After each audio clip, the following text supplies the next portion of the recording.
අර වෛද්‍යවරිය දූෂණය කිරීම සම්බන්ධයෙන් අත්අඩංගුවට ගත්ත ඒ සැකකාරයට නැගිට ගන්න බැරි වෙන්න පහර දීලා තිබ්බ පොලිසිය විසින් අපේ විනිශ්චයකාරතුමා උසාවියේදී ඇහුවහම ඔහු ප්‍රකාශ කරලා තියෙනවා මේ පොලිසිය විසින් පහර දුන්නයි කියලා.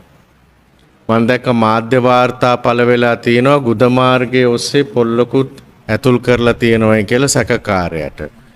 එතකොට අපි ප්‍රධාන වශයෙන්ම මෙතෙන්දී අවධානය යොමු කරනවා කරුණු කාරණා කිහිපයක් සම්බන්ධයෙන්. දැන් වර්තමානයේ වන විට අපිට දැක ගන්න ලැබිලා තියෙනවා මේ සමාජයේ ටිකෙන් ටික මේ වද හිංසා මිනීමැරුම් අත්දකින්න ගමන් කතා කරගෙන යන්නේත් වද හිංසා සහ මිනීමැරුම් සම්බන්ධව. එතකොට සැකකාරයෙක් වැරදිකාරයෙක් වෙනකන් ඒ කියන්නේ උසාවිය විසින් යම්කිසි පුද්ගලයෙක්ව වැරද්දකට අරගත්තොත් ඒ මිනිසයා වැරදිකාරයෙක් වෙනකන් සැකකාරයෙක්. නමුත් රිමාන්ඩ් බන්ධනාගාරයට ගෙනාවට පස්සේ පොලිසිය පහර දෙනවා නම්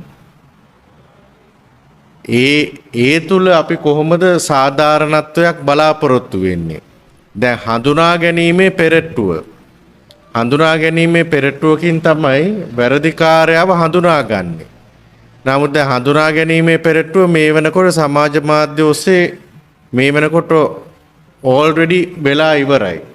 එතකොට හඳුනා ගැනීමේ පෙරට්ටුවක් මං හිතන්නේ ඉස්සරහට තියන්න නීතිමය වශයෙන් අවශ්‍යතාවයක් වෙන එකක් නැහැ. මොකද හඳුනා ගැනීමේ පෙරට්ටුවට විරෝධතාවයක් මතු කරන්න හැකියාවක් තියෙනවා ඒ සැකකාරයාගේ නීතිඥ පාර්ශවයට. මොකද මේක මේ වෙන විට සැකකාරයාගේ ෆොටෝස් හැමතැනම සමාජ මාධ්‍ය ඔස්සේ සංසරණය වෙලා ඉවරයි.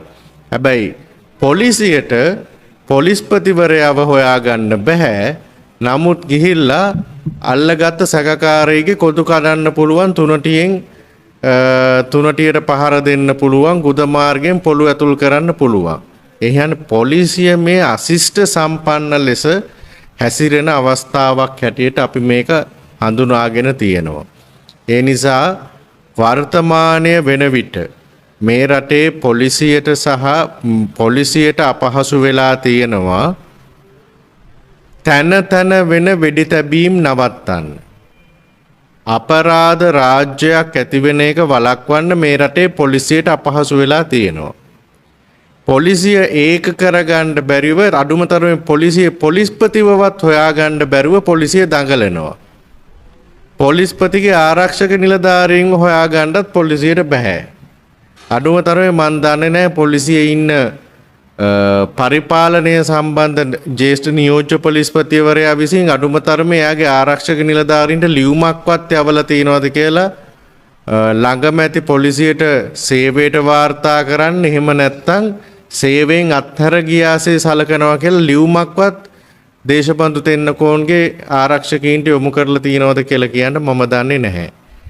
හැබැයි පොලිසිය මේ රංගනයන් කර දේශපාලනික උවමනාවන්ට හෝ නැතුව අපි දන්නේ නැහැ දේශපාලනික අරමුණු තියනවද නැද්ද කියන්නේ. හැබැයි කෙසේ හෝ වේවා සැකකාරව අල්ලගත්තාම කොඳු කැඩෙන්න ගහනවා. ඒත් සැකකාරව අල්ලන්නේ හරි අපූර්ව ආකාරයකට. දැන් මේ රටේ ස්ත්‍රී දූෂණයක් වුණොත් ඒක ස්ත්‍රී දූෂණයක් හැටියට ගණන් ගන්න නම් අඩුම තරමේ වෛද්‍යවරියක් දූෂණය වෙන්න ඕනේ. එහෙම නැත්නම් නීතිඥවරියක් දූෂණය වෙන්න ඕනේ. එහෙම නැත්නම් මේ සමාජයේ වෘත්තීයමය භාවයේ නිහල තැනක ඉන්න එක්ක ඉංජිනේරුවරියක් හරි කවුරු හරි දූෂණය වුණොත් අපච්චියේ පොලිසිය පැය 24න් බඩු අල්ලනවා. මේ රටේ සාමාන්‍ය කාන්තාව අතවරයට ලක් වෙනවා. සාමාන්‍ය කාන්තාව දූෂණයට ලක් වෙනවා. ඒ සම්බන්ධව පොලිසිය අරගෙන තියෙන ක්‍රියාමාර්ග මොනවද? පොලිසියට ඒ සම්බන්ධව කිසිදු ක්‍රියාමාර්ගයක් නිසියාකාරව අරගැනීමේ හැකියාවක් නැහැ.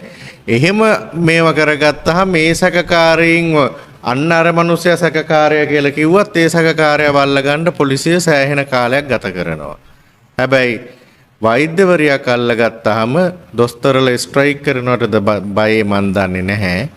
හැබැයි ඇවිදිලා අර සැකකාරයව ඉක්ම